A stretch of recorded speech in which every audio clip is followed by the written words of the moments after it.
하늘 높은 보좌에 계신 살아계신 저희들의 아버지, 이렇게 지난간 밤도 보호하여 주시고 새날 아침 새 생명으로 또한 맑은 정신을 이렇게 주시고 주님께 무릎 꿇을 수 있는 이런 집회를 주신 우리 주님 정말 감사합니다. 주님, 저희들의 이 시간에 저희들의 영적 시야를 깨우쳐 주시고 마음을 깨우쳐 주시사 이 소중하고 귀중한 이 귀한 시간 저희들에게 이렇게 생명 주시고 이 집회를 주신 우리 주님 감사합니다. 저희들에게 이렇게 기회를 주시고 또한 깨닫게 하여 주시는 주님, 이 시간 역사해 주시고 우리 장문화 목사님 위에 성령 충만하며 주님의 말씀을 입술을 통하여서 저희들에게 호소하실 때 저희들에게 마음을 열고 성령님께서 우리 아버지께서 직접 말씀해 주시사 성령 충만한 오늘이 되며 주님의 증인으로 설 수 있게 주님 저희들을 있는 그대로 받아주시고 사용하여 주시고 저희들을 온전히 주님을 위해서 죽도록 충성할 수 있는 그러한 산 믿음 요구되오니 주님 역사하여 주시옵소서. 주님 특별히 또한 이것을 리더하고 있는 우리 오혁은 장로님 부족함 없게 하여 주시옵시고 또 건강 주시옵시고 영적으로 저희들 다 자라날 수 있게 해주시고 장로님에게 또 많은 축복을 채워주시사 더욱 더 많은 일로 주님께 헌신할 수 있게 하여 주시옵시고 또 저희들을 본을 받아서 저희들도 전부 이 사업에 온전히 남은 여생에 헌신하며 살아도 주님 안에서 죽어도 주님 안에서 생을 마칠 수 있게 온전히 드려진 오늘 이 시간 되며 성령님께서 내재하심으로 저희들 온전히 드려진 이 시간 되며 말씀 한마디 한마디 다 저에게 상수가 될 수 있게 하여 주시고 온전히 이 말씀으로 묵상하며 말씀으로 살아가게 하여 주시옵소서. 더 지체하지 않게 하여 주시고 이 모인 이 집회 후에 한 사람 한 사람 성령님 임재하여 주시옵소서. 깨우쳐 주시옵소서. 말씀에 살아나게 하여 주시고 우리가 이 샘에서 생수를 마심으로 온전히 드려진 삶 되며 저희들을 온전히 오늘 완전히 주님께 죽도록 충성할 수 있게 하여 주시고 이 시간에 성령님께서 함께 하심으로 마지막으로 주시고자 하시는 다락방 오순절의 경험을 이 시간에 다 할 수 있게 하여 주시옵소서. 모든 것을 아시고 저희들을 주관하신 우리 주님 오늘도 함께 하여 주시고 이 시간에 임재하여 주실 것을 믿고 감사드리며 예수 그리스도의 성으로 간절히 기도드리옵나이다. 아멘. 아멘.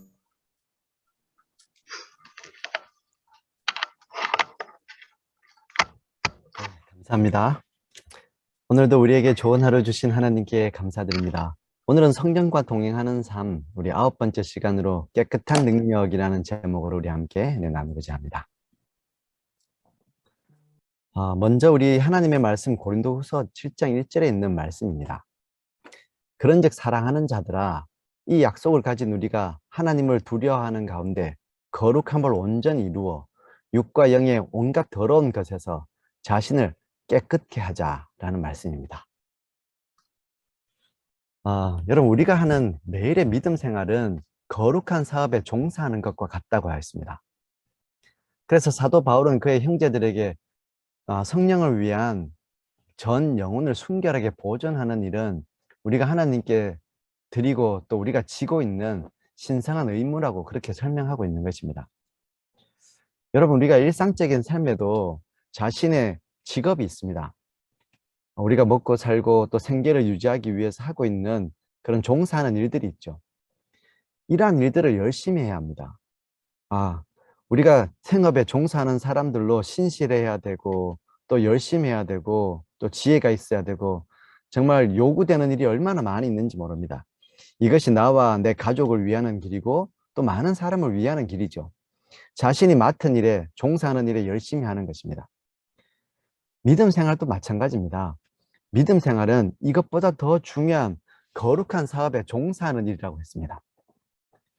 그리스도인들에게 반복적으로 또 근본적으로 요구되는 일이 있는데 이런 수많은 거룩한 사업에 종사하면서 모든 그리스도인들에게 요구되는 것은 스스로를 깨끗하게 하는 일이라고 이야기하고 있습니다. 육과 영의 온갖 더러운 것으로 들어온 것으로부터 자신을 깨끗하게 하는 일이죠. 이게 그리스도인들에게 요구되는 일입니다. 이 1905년 3월 26일 오스트레일리아에서 태어난 유태인 2세였던 빅터 프랭클이라는 사람이 있었습니다. 그가 대학을 졸업하고 식량 전문의로 삶을 살고 있던 중에 2차 세계대전이 시작됐습니다. 그는 여타 피신하지 못한 유태인들과 마찬가지로 이 히틀러 유태인 말살 정책에 따라서 결국 잡혀서 이 아우슈비츠 수용소에 격리 수용되게 되었습니다. 그곳에서 죽지 않고 그가 살아나게 되었는데 그 이후에 책을 죽음의 수용소에서라는 책을 기록하게 되었습니다. 여기에 여러 가지 그 일화들을 소개하면서 얘기하기를 이 독일군들이 300만이나 되는 유태인들을 학살하는데 가장 큰 방해가 되고 장애가 되는 것이 그들이 가지고 있는 인간적인 양심이었다고 합니다. 독일군들도 똑같은 사람이기 때문에 양심의 가책 때문에 이런 유태인 학살 정책이 신속하게 실행되지 못하고 자꾸 방해를 받는 것이었습니다. 그래서 나치에서 생각한 고도의 심리 공작이 있었습니다. 그게 무엇인가 하면 10만 명이 수용된 여자 수용소에 화장실을 한 개만 만드는 것입니다. 그리고 아침 저녁으로 10분씩 2차례 화장실을 다녀올 수 있는 시간을 주었습니다. 10만 명이나 되는 사람들이 한 개 화장실에 하루 10분씩이니까 2차례니까 20분, 어떻게 그 일을 다 할 수 있겠습니까? 그래서 이 숙소는 온갖 배설물로 가득 차게 되었습니다. 자신의 식기에 하는 사람도 있고 아니면 통로에다가 대부분 배설하게 되었습니다. 그래서 아침에 작업을 하기 위해서 나올 때에는 자신들의 배설물로 발로 밟고 아니면 치우면서 나와야 했다고 했습니다. 너무나 지저분하고 비참한 인생을 살게 한 것이죠. 그러자 어떤 심리적인 변화가 생겼을까요? 이곳에 사는 사람들은, 수용되어 있던 사람들은 내가 이렇게 살 바에는 죽는 게 낫겠다 라는 생각을 가지게 되었고, 또 독일군들, 이곳을 지키고 있던 사람들은 이렇게 정말 짐승마도 못한 삶을 사는 것보다는 내가 죽여주는 게 낫겠다, 이렇게 해서 심리적인 양심의 가책을 들게 한 것입니다. 이곳에 있던 이 빅터 프랭클이라는 사람이 소개하고 있는 그들만의 생존 법칙이 있었습니다. 이곳에서 어떻게 살아남을 수 있는지, 살아남았던 그 생존 법칙을 2가지를 소개합니다. 첫 번째는 남의 빵을 훔친 자는 반드시 죽여라 라고 하였습니다. 왜냐하면 이곳에서 빵 한 조각이 생명과 직결되기 때문이었습니다. 그리고 2번째 규칙은 반 컵의 물로 세수를 하라는 것입니다. 이 빵과 함께 아침 저녁으로 나왔던 따뜻한 커피가 있었는데 이 한 컵의 물을 다 마시면 안 되는 것입니다. 반 컵만 마시고 반 컵으로는 세수를 하는 것입니다. 이것이 그들이 할 수 있는 최고의 저항이었다는 것이죠. 지금 학살하고 있는 독일군에게 자신들의 모습을 보여주는 것입니다. 우리도 똑같은 사람이라는 것입니다. 비록 이곳에서 죽는 한이 있어도 짐승으로 죽지 않겠다. 그들이 죽인 것이 사람이 아니라 짐승이 아니라 사람이라는 것을 항변하는 것이 그들이 할 수 있었던 최고의 항변, 강력한 항변이었다는 것입니다. 비록 처지가 열악하고 희망이 땅바닥에 떨어져 있었어도 멈추지 말아야 할 끊임없는 싸움이 자신을 씻는 것이었다라고 얘기하고 있습니다. 이곳에 살던 사람 중에 이렇게 반컵의 물로 세수하는 것을 포기하는 사람은 얼마 가지 않아서 죽게 되었다는 것이죠. 근데 반면에 끝까지 이 싸움에 치열하게 임했던 사람들이 결국 살아남게 되었다는 것입니다. 이런 말씀이 있습니다. 우리 목사와 복음 교역자에게 보내는 말씀에 보면 우리의 모든 교회 안에 철저한 개혁이 필요하다. 하나님의 회심시키는 능력이 교회 안에 들어와야만 한다. 지극히 열렬하게 하나님을 찾고 그대의 죄를 벗어버리고 위로부터 능력을 받을 때까지 예루살렘 안에 머물라. 하나님께서 사업을 위하여 그대를 구별하시도록 하라. 진리의 순종함으로 그대의 영혼을 정결하게 하라. 행함이 없는 믿음은 죽은 것이다. 예배하는 날이 나를 미루지 말라. 그대의 등과 함께 그릇에 기름을 전혀 갖지 않은 채 준비되지 않은 상태에서 졸지 말라. 아무도 영혼에 대한 안전을 우연히 맡겨두지 말라. 이 문제가 위험스러운 불확실성 속에 방치되어 있게 말라. 나는 구원받은 이들 중에 있는가? 혹은 구원받지 못한 이들 중에 있는가? 나는 서게 될 것인가? 혹은 서지 못하게 될 것인가? 이 질문을 스스로에게 진실되게 물어보기를 바란다. 손이 깨끗하며 그 마음이 순결한 이들만이 그날에 서게 될 것이다 라고 하였습니다. 여러분, 그리스도인들은 철저한 계획이 필요하다고 했습니다. 그러기 위해서 우리에게 필요한 것이 무엇입니까? 정말 날마다 진실되게 스스로에게 물어봐야 되는 질문이 있다고 했습니다. 나는 구원받은 사람 중에 있을까? 아니면 그게 서지 못할까를 물어보라는 것입니다. 우리는 날마다 해야 되는 일들이 있습니다. 우리가 예비되지 못하고 준비되지 못한 상태로 머물러 있지 말라는 것이죠. 아무런 기름도 성령도 받지 못한 빈 그릇을 가지고 졸고 있는 상태로 머물지 말라는 것입니다. 우리의 미래를 위험스러운 불확실성에 방치하지 말라고 했습니다. 그리스도인들은 믿음을 가지고 그릇을 준비해야 되는 시절에 있고 기름을 준비해야 되는 시절에 있고 철저한 계획이 필요한 시절에 있습니다. 또 실물교훈이라는 책에 이런 말이 있습니다. 오늘날 그대는 자신을 비우기 위하여 하나님께 그대 자신을 바쳐야 한다. 오늘날 그대는 소나기처럼 퍼부을 늦은 비를 위해 준비하기 위하여 그대의 그릇을 깨끗하게 하여야 한다라고 했습니다. 지금 우리는 깨끗한 그릇을 가지고 있어야 될 때입니다. 우리의 믿음의 그릇을 가지고 있어야 합니다. 많은 사람들이 기도를 합니다. 기도를 할 때 우리가 입으로 기도를 합니다. 근데 때때로 하나님께서 우리가 기도한 것에 대한 응답을 주실 때 이 응답을 경험하지 못할 때가 있습니다. 왜냐하면 강구하는 입은 있지만 하나님이 주시는 은혜를 붙잡는 믿음의 손이 없기 때문입니다. 우리가 믿음의 그릇이 준비되어야 합니다. 왜 하나님께서 한 번 기도하는 것으로 멈추라고 말씀하지 않으십니까? 왜 끊임없이 강구하라고 하십니까? 그것은 우리에게 믿음의 그릇이 필요하기 때문입니다. 우리가 오늘 아침에 여기서도 간구하고 저기서도 간구하고 이 말도 하고 저 말도 하고 수많은 입술의 기도를 드립니다. 근데 문제는 자기가 드린 기도에 대한 믿음이 없는 것입니다. 그래서 하나님이 주시는 은혜를 붙잡는 믿음의 손이 없고 그릇이 없으면 하나님이 응답을 해주셔도 깨닫지 못할 때가 있다는 것이죠. 우리 모두에게는 믿음의 그릇이 준비되어야 합니다. 우리의 믿음은 그릇과 같은 것이라고 했습니다. 깨끗하게 청소되고 정말 준비된 믿음의 그릇이 있어야 한다는 것이죠. 오늘날 우리가 이런 그릇을 준비하는 일, 또 깨끗하게 하는 일이 왜 중요한 것입니까? 대부분 우리가 가지고 있는 삶의 문제들은 혈과 육에 속한 씨름이 아니라고 얘기하고 있습니다. 사도 바울은 에베소서에서 이렇게 얘기합니다. 정말로 너희가 주 안에서와 그의 힘의 능력으로 강건하여지고 마귀의 괴계를 능히 대적하기 위하여 하나님의 전신 갑주를 입어라.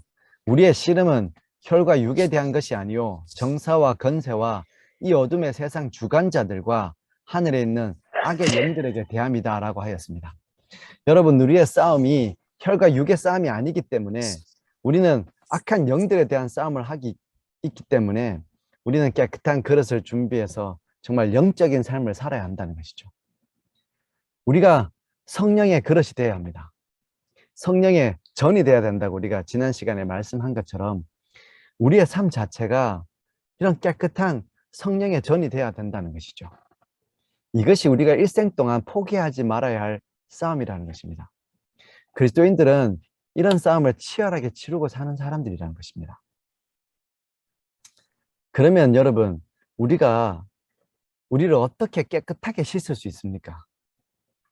우리가 깨끗하게 씻기 위해서 먼저 이해하고 있어야 되는 것은 사람을 더럽게 하는 것이 무엇인지에 대한 이해입니다.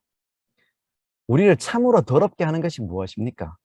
그 근원을 알아야 우리가 거기로부터 깨끗함을 입을 수 있는 것이죠. 예수님께서 마가복음에서 이렇게 말씀하셨습니다. 예수께서 이르시되 너희도 이렇게 깨달음이 없느냐?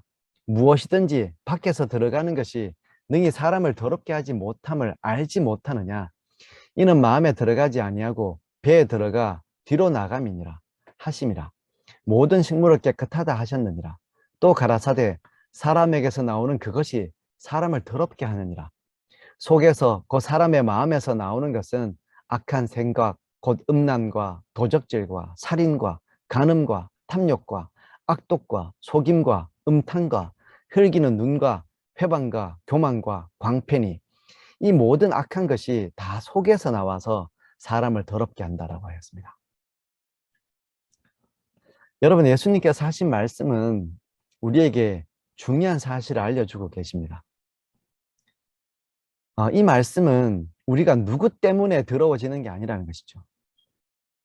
내가 그 사람 때문에 내가 마음이 더러워지고 내가 어디를 갔기 때문에 무슨 일 때문에 무엇 때문에 우리 스스로가 하나님 보시기에 부정하고 불의한 삶을 사는 것이 아니라는 것입니다. 무엇 때문입니까? 누구 때문이 아니라 내 속에서부터 나오는 것이 나를 더럽게 하기 때문에 하나님 보시기에 우리가 부정하다는 것입니다. 우리 속에서 왜 이렇게 더러움이 나오는지에 대해서 로마서에서 바울은 좀 더 구체적으로 그 이유를 설명하고 있습니다. 로마서 1장 28절에 보시면 또한 저희가 마음에 하나님 두기를 싫어하며 하나님께서 저희를 그 상실한 마음대로 내버려 두사 합당치 못한 일을 하게 하셨으니 곧 모든 불의, 추악, 탐욕, 악의가 가득한 자요, 시기, 살인, 분쟁, 사기, 악독이 가득한 자요, 수근수근하는 자요, 비방하는 자요, 하나님의 미워하시는 자요, 능욕하는 자요, 교만한 자요, 자랑하는 자요, 악을 도모하는 자요, 부모를 거역하는 자요, 우매한 자요, 배악한 자요, 무정한 자요, 무자비한 자라. 저희가 이 같은 일을 행하는 자는 사형에 해당한다고 하나님의 정하심을 알고도 자기들만 행할 뿐 아니라 또한 그 일을 행하는 자를 옳다 하느니라 라고 하였습니다. 여러분, 이렇게 되는 이유가 뭐라고 했습니까? 그들이 마음에 하나님 두기를 싫어하기 때문이라고 했습니다. 그러면 상실한 마음대로 내버려 두시기 때문에 사람은 합당치 못한 일을 하게 된다는 것이죠. 이것이 사람을 더럽게 하는 이유라는 것입니다. 그냥 우리가 무슨 직분을 가지고 있든지 어떤 역할을 많이 했든지 다 마찬가지입니다. 우리의 마음속에 하나님 두기를 싫어하는 순간 사람들은 곧 합당치 못한 일을 하는 그런 연약한 인생이 되고 그래서 하나님 보시기에 부정한 인생이 된다는 것입니다. 우리가 삶을 살 때 우리는 우리 자신을 치장할 수 있습니다. 고상한 인생을 살 수 있다는 것입니다. 사람 만날 때 고상하게 이야기할 수 있고 옷도 고상하게 입고 삶의 모습이나 모든 것들이 정말 누군가에게 인정받고 피해주지 않는 고상한 인생으로 살 수 있다는 것입니다.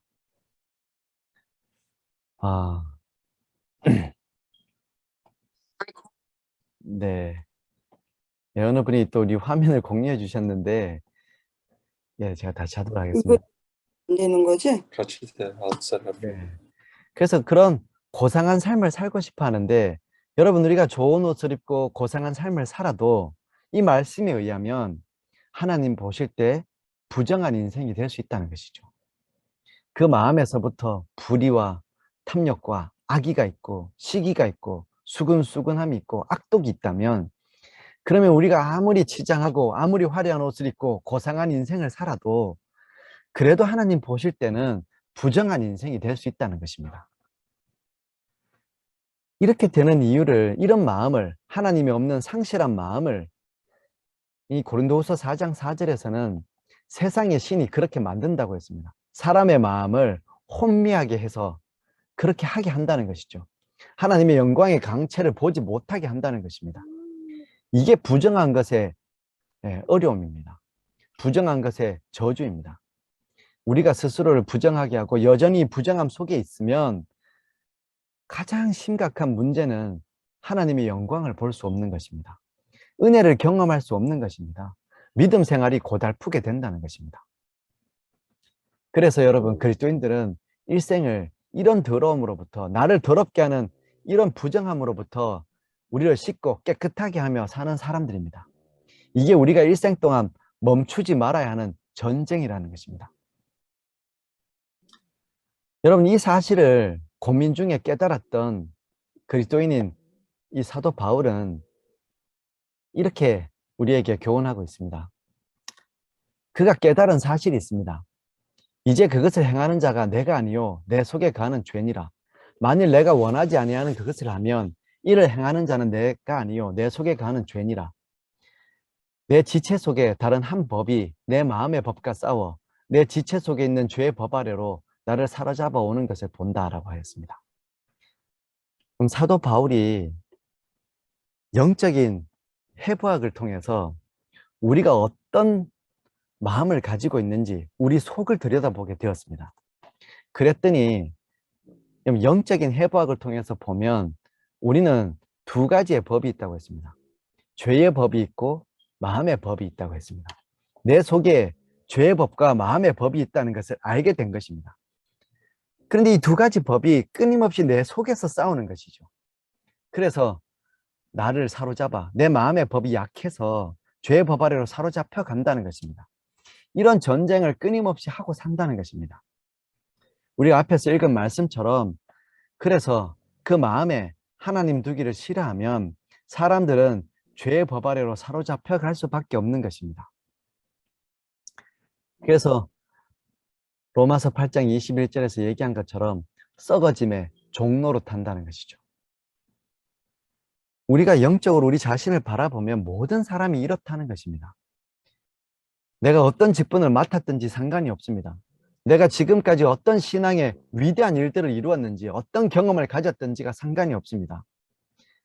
우리 마음에 하나님 두기를 싫어하는 그 순간에 우리는 죄의 법 아래로 사로잡혀가는 연약한 본성을 갖고 있다는 것이죠. 여러분, 사람들이 가끔씩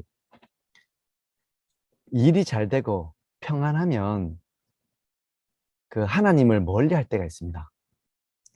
힘들고 어렵고 구원이 필요할 때는 주의 이름을 부르다가 또 삶이 안정적이어지고 좀 편안해지면 이제는 그냥 이대로 쭉 가면 되겠다. 그래서 뭐 특별하게 기도하는 것도 없고 그냥 식사 기도나 하고 아침 저녁으로 그냥 짧게 필요한 것 하나님께 감사 기도하고 그냥 그렇게 사는 것입니다. 어느 순간인가 우리가 평안할 때 행복하다고 할 때 사람들은 자신을 싣는 싸움을 포기합니다. 멈추게 되는 것입니다.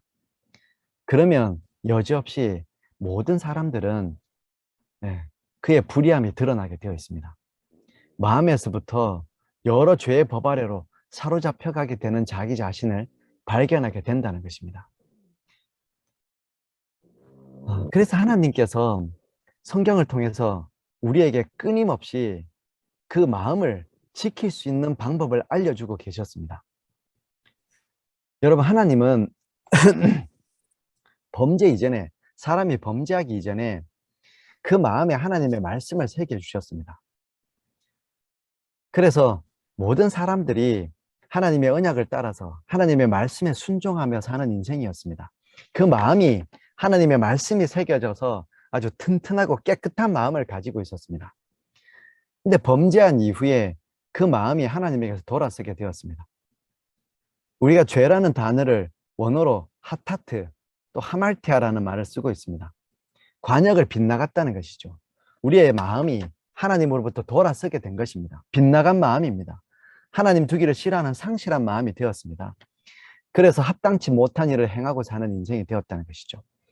그래서 하나님께서 범죄한 이후에 하나님을 잃어버리고 살던 백성들을 찾아가셔서 그들을 불러내신 이후에 다시 그들에게 하나님의 말씀을 돌판에 새겨주셨습니다.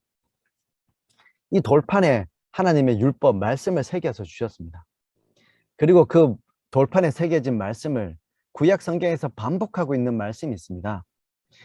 기록된 말씀을 기억하고 순종하라는 말씀이죠. 그 돌판에 기록된 말씀을 기억하고 순종하고 실천하라는 것입니다. 내 마음판에 다시 새기라는 것입니다. 그리고 십자가 이후에 그분이 십자가에 못 박혀 돌아가신 이후에 다시 이 율법을 우리 마음판에 새겨 주신다고 했습니다. 히브리서 8장 10절에 또 주께서 가라사대 그날 후에 내가 이스라엘 집으로 세울 언약이 이것이니 내 법을 저희 생각에 두고 저희 마음에 이것을 기록하리라. 나는 저희에게 하나님이 되고 저희는 내 백성이 되리라 라고 말씀하고 계십니다. 여러분, 우리 주님께서 여전히 우리 마음에 하나님의 법을 새기고 계신다는 것입니다.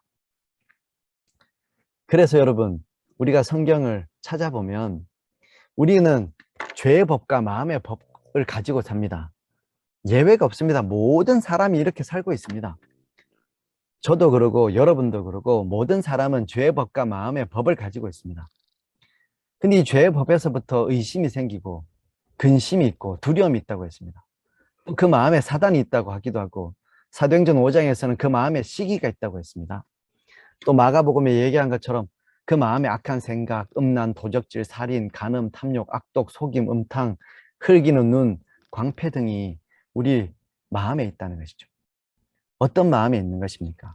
마음의 법이 없고 하나님을 마음에 두기를 싫어하는 사람은 결국 죄의 법 아래로 사로잡혀 가서 그 마음이 죄의 법의 열매가 맺히는 마음이 되는 것입니다. 이런 우리 인간의 연약함을 아시고 하나님께서 우리 마음을 씻을 수 있도록 어떻게 하셨습니까? 우리 마음이 정결한 마음이 되고 강한 마음이 되게 하기 위해서 하나님께서 하나님의 사랑을 그 마음에 주시고 성령께서 우리 마음에 계시고 하나님의 영광을 아는 빛을 우리 마음에 비춰주신다고 했습니다. 그리스도를 우리 마음에 계시고 하나님의 법이 우리 마음에 새겨지게 하셨다는 것이죠. 여러분, 성경에서 성결하다는 것과 능력이 있다는 것은 같은 의미입니다. 그리스도인이 언제 능력이 있어지고 언제 강해지는 것입니까? 바로 하나님 앞에서 성결할 때입니다. 하나님 앞에서 성결할 때 하나님의 백성은 가장 강력해지는 것입니다. 우리 마음이 깨끗한 것은 강력한 것입니다. 그리스도인들이 능력 있는 그리스도인의 삶, 믿음의 삶을 사는 것은 가장 하나님 보시기에 정결하고 깨끗하게 자기를 씻을 때입니다. 어떻게 씻는 것입니까? 바로 하나님의 말씀으로, 진리로 우리를 씻고 사는 것입니다. 에베소서에 보면 이런 말씀이 있습니다. 너희는 유혹의 욕심을 따라 썩어져가는 구습을 따르는 옛사람을 벗어버리고 오직 너희의 심령이 새롭게 되어 하나님을 따라 의와 진리의 거룩함으로 지으심을 받은 새 사람을 입어라 라고 말씀하고 있습니다. 그리스도인들이 어떻게 새 사람이 될 수 있습니까? 새로운 사람이 되는 방법은 하나님의 진리의 말씀으로 우리를 씻는 것입니다. 우리가 성령의 전에 대한 말씀을 나눌 때 우리는 하나님의 전이라고 했습니다. 우리 마음에 하나님의 보좌를 만드는 것은 우리 마음판에 하나님의 말씀을 새기면 우리 마음이 하나님의 보좌가 마련되고 그때 성령께서 임하신다고 했습니다. 이것이 씻는 것입니다. 우리 마음은 물로 씻는 게 아닙니다. 성령으로 씻는 것입니다. 그 성령께서 임하셔서 우리 마음을 정결하게 하시고 하나님의 말씀이 새겨져서 그 말씀이 모든 불의한 것을 잘라내고 씻어내게 하는 것이죠. 죄의 법 아래로 사로잡혀가지 않도록 그 죄의 근성을 자르는 역할을 성령께서 하시는 것입니다. 우리가 의지로 끊을 수 있는 것이 아닙니다. 사람은 죄된 본성 안에서 태어났기 때문에 의지로 그 일을 할 수 없기 때문에 하나님께서 우리로 하여금 성령의 전이 되라고 하는 것이죠. 그래서 스스로를 씻는 싸움을 지지 말고 끝까지 포기하지 말고 하라고 하시는 것입니다. 이렇게 씻음을 통해서 그리스도인들은 하나님의 성전이 되고 그때 믿음의 진군을 할 수 있게 되는 것입니다. 우리가 둘째 날 말씀을 나눌 때 예수님은 매일 아침마다 심령과 입술에 은혜의 기름을 바르셨다라는 말씀을 하였습니다. 여러분, 그렇게 함으로 믿음의 삶은 싸움이고 진군이라고 했습니다. 이 싸움에서 이겨야 앞으로 나아갈 수 있는 것이 그리스도인의 삶입니다. 그리스도인들이 싸움에서 지면 한 걸음도 앞으로 나갈 수 없습니다. 그리고 그 싸움의 전쟁터는 우리 마음이라고 했습니다. 이 마음에서 지면 우리는 앞으로 나아갈 수 없는, 성장할 수 없고 자랄 수 없는 믿음 생활을 하게 되는 것이죠. 그렇기 때문에 여러분, 우리는 마음을 깨끗하게 씻는 싸움을 마음에서 하는 것입니다. 무엇으로 하는 것입니까? 성령께서 함께 하셔서 진리의 말씀으로 우리를 씻고 살아야 된다는 것이죠. 그래서 시편 1편에 시편 기자가 복 있는 사람은 여호와의 말씀을 주야로 묵상하는 사람, 주의 율법을 주야로 묵상하는 사람이라고 했습니다. 그렇게 함으로 날마다 우리는 씻어야 합니다. 우리를 깨끗하게 하나님의 말씀으로 묵상함으로 씻지 않으면 어느 순간인가 내가 하는 생각이, 내가 하는 말이, 내가 하는 행동이 하나님과는 거리가 먼, 합당치 못한 말이 되고 합당치 못한 생각이 되고 계획이 되고 행동이 된다는 것입니다. 그럼 이스라엘 백성들이 강해질 때가 언제였습니까? 약속의 땅, 하나님이 약속하신 땅으로 들어가는 방법도 이와 동일합니다. 자신을 깨끗하게 씻으라고 하셨습니다. 200만이나 되는 이스라엘 백성이 가나안 땅을 정복하고 들어가기 전에 하나님께서 이 백성에게 하라고 하신 준비는 스스로를 성결하게 하라는 것입니다. 그러면 여호와께서 내일 너희 가운데 기이한 일을 행하신다는 것이죠. 오늘 여러분과 제가 믿음 생활 한다는 것은 스스로를 깨끗하게 하고 사는 것입니다. 그럴 때 그리스도인들이 정말 세상 앞에서 강해질 수 있습니다. 사도 바울이 고백한 것처럼 비천에 처할 줄도 알고 궁핍에 처할 줄도 알고 어떠한 형편 속에서든지 자족하는 일체의 비결을 깨닫는 방법은 어느 순간이든지 내가 하나님의 말씀으로 나를 씻고 내가 깨끗해지는 것입니다. 하나님 앞에 성결한 백성이 되면 하나님께서 내 인생길 앞에서 기이한 일을 행하실 것입니다. 이전에 지나보지 못한 길을 통해서 우리가 인생길을 가게 될 것입니다. 그래서 여리고도 무너뜨리고 마음이 성결하고 깨끗해진 사람들이 나아가는 길마다 하나님께서 그 길에 앞장서셔서 에베네셀의 하나님이 되어주시고 길을 열어주실 것입니다. 오늘 여러분과 제가 성령과 동행하는 삶을 통하여 우리가 마음을 씻는 일에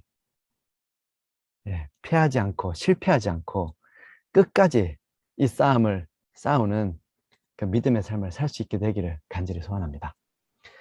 오늘 숙제는 자신의 마음을 깨끗하게 하기 위한 구체적인 실천 내용을 5가지 정도 적어보는 것입니다. 그리고 기도는 우리가 날마다 선결한 백성이 되어서 성령과 동행하는 삶을 살 수 있도록 기도해 주시기 바랍니다. 네, 감사합니다.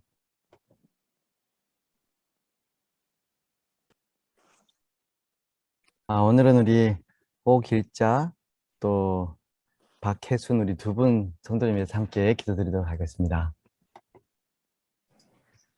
사랑하는 우리 주님, 우리 하나님께서 우리를 주의 귀한 은혜로 여전히 정말 우리를 씻어주시는 그 생명의 샘물로 우리에게 열리게 해주셔서 감사합니다. 아멘. 주의 말씀을 받아먹고 또 주의 은혜로 우리 마음을 씻을 수 있게 하시고 또 주의 그 놀라우신 교통하심과 말씀으로 우리의 삶이 언제나 주님께 순결한 백성이 되게 그런 구원의 길을 열어주셔서 감사합니다. 아멘. 하나님과 동행하는 행복한 삶을 날마다 살 수 있도록 축복하여 주시옵소서. 아멘. 우리 오길자 또 박혜선 우리 두 분 성도님 위해서 우리 주님께서 주신 시편에 있는 귀한 언약을 의지하며 축복하고 기도합니다. 우리가 아멘. 어떻게 걸어왔으며 어느 곳에 서 있고 어디로 가야 할지 아시는 우리 주님께서 그 인생길을 주의 빛으로 열어주셔서 죄인의 어리석음을 떠나게 하시고 여호와를 경외하며 그 도를 행함으로 하나님의 풍성한 복을 삶으로 누리게 하여 주시옵소서.